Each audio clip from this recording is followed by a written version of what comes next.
Hi guys, video में बात करेंगे अदानी ग्रुप और मार्केट के बारे में। जैसा कि गाइस कल शाम को हमने बात करी थी कि आज 13 जुलाई को अदानी ग्रुप की डीओजे की जो डेडलाइन है वो है यहाँ पे। यानी कि अगर मैं कहूँ तो आपको पता है कि अमेरिकी न्याय विभाग ने अदानी ग्रुप एंड जो यहाँ यूएस गवर्नमेंट है उसको गाइस एक डेडलाइन दी थी 13 जुलाई की। भाई 13 जुलाई को उन्हें क्या करना है, कोर्ट में रीजंस पेश करने हैं कि अदानी ग्रुप के ऊपर से मामले क्यों हटाए जा रहे हैं। तो उसकी आज डेडलाइन थी, उसको लेकर क्या खबर है। दूसरी ओर देखा जाए अदानी ग्रुप की बिजनेस को लेकर हमें अपडेट्स देखने को मिल रहे हैं। तो इस वीडियो में guys upon Adani group and market यानी कि अगर मार्केट में भी अगर देखोगे तो आज के दिन हमें नॉर्मल देखने को मिल रहा है मार्केट, यानी कि कोई बड़ी पॉजिटिविटी कोई बड़ी नेगेटिविटी नज़र नहीं आ रही है। एंड यहाँ पे जो भी चीज़ें हम देखेंगे गाइस वो सभी एजुकेशन पर्पज़ के लिए देखेंगे।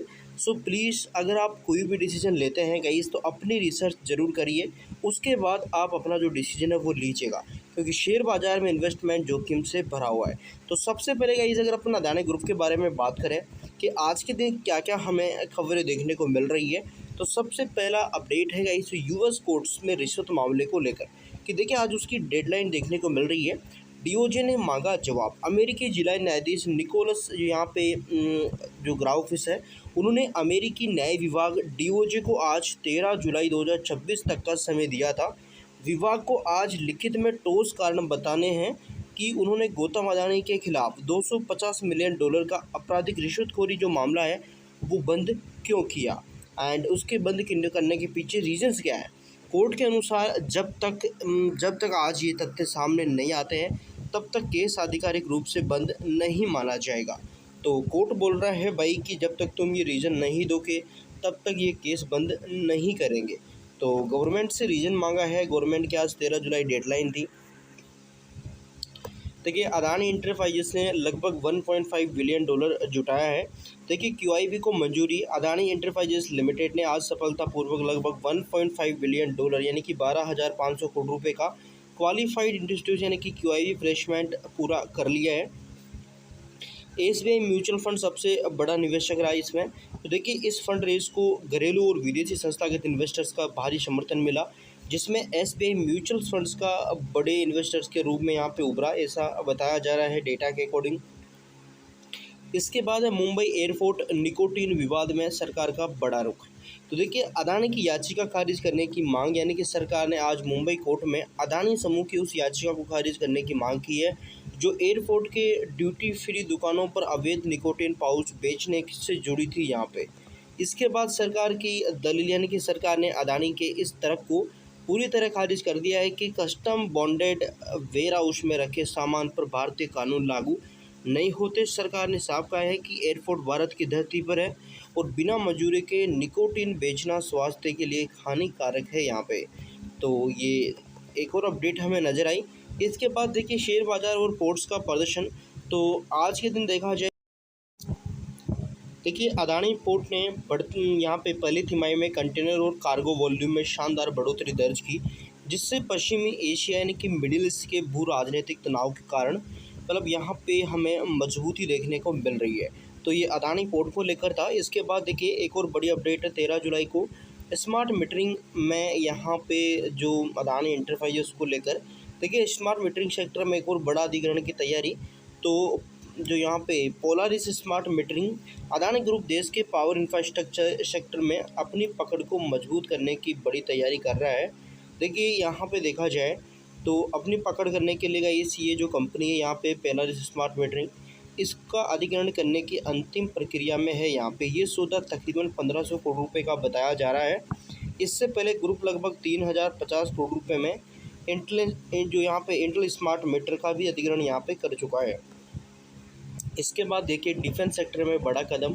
तो 2500 करोड़ का investment Madhya Pradesh missile hub यानी कि अदानी डिफेंस मध्य प्रदेश में लगभग 2500 करोड़ रुपए की लागत से एक अत्याधुनिक मिसाइल और रक्षा उपकरण मैन्युफैक्चरिंग हब बनाने की नींव रखी है। मुख्यमंत्री मोहन यादव और नागरिक उड्डयन मंत्री जो यहाँ पे ज्योतिरादित्य सिंधिया ने इस प्रोजेक्ट का शिलान्यास किया है यहाँ पे।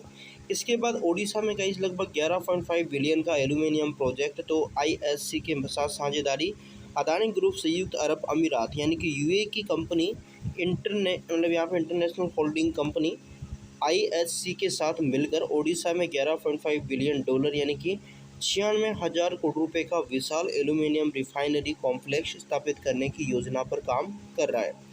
ये कदम भारत के मेटल सेक्टर में इंडिगो और वेदांता जैसी कंपनियों को सीधी टक्कर देने के लिए है। यहाँ पे न्यूक्लियर एनर्जी आपको बताया था मैंने 10 गीगावाट का plan, and Dholera aircraft assembly line. तो एयरबेयर के साथ डील यहाँ पे, तो अदानी ग्रुप ने ब्राज़ील की दिग्गज कंपनी विमान निर्माता कंपनी एम यहाँ पे एम्बियर के साथ मिलकर गुजरात में धोलेरा में एक कमर्शियल और डिफेंस एयरक्राफ्ट असेंबली लाइन स्थापित करने की डील भी यहाँ पे फाइनल करी है। तो इस तरीके से यहाँ पे आप देखोगे हमें खबरें दिख रही है मार्केट का लेकर। मार्केट पर क्या हाल है गाइस, तो मार्केट को भी हम थोड़ा देख लेते हैं कि आज के दिन बाज़ार को लेकर क्या हाल देखने को मिल रहा है। तो सबसे पहले देखिए शेयर बाज़ार आज के दिन कैसा रहा है। तो शुरुआत में आप देखोगे 700 अंकों की ज़्यादा हमें वोल्टिलिटी देखने को मिली थी। इसके बाद जो निफ्टी है 24,000 के मनोवैज्ञानिक स्तर से नीचे देखने को मिले।